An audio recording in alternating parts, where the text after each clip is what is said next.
बालमत फाउंडेशनच्या अध्यक्षा जनाबाई दिंडे, सेक्रेटरी योगेश दिंडे आणि येथे जमलेले सगळ्यांना मग दिवाळीच्या शुभेच्छा देतो।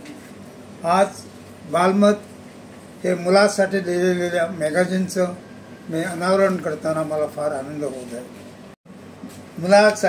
मुलांनी बचत कशी करावी याबद्दल लेख लिहिलेले आहेत। मुलांना ती बचतीची सवय कशी लागावी याबद्दलही त्यांनी लिहिलेलं आहे। पहिल्यांदा आमच्या वेळी कोण पैसे देत नव्हते, आता पॉकेट खर्चासाठी त्यांना आई वडील त्यांना पैसे देतात।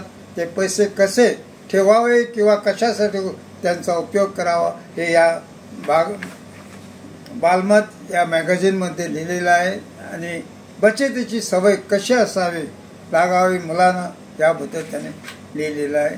याचा मुलासाठी विद्यार्थ्यांसाठी त्याचा भरघोस उपयोग होईल अशी अपेक्षा बाळगतो। बालमत फाउंडेशनतर्फे हा खास मुलांसाठीचा बचत विशेषांक आज इथे प्रसिद्ध होत आहे। दरवर्षी बालमत फाउंडेशन हा दीपावली अंक हा काढते।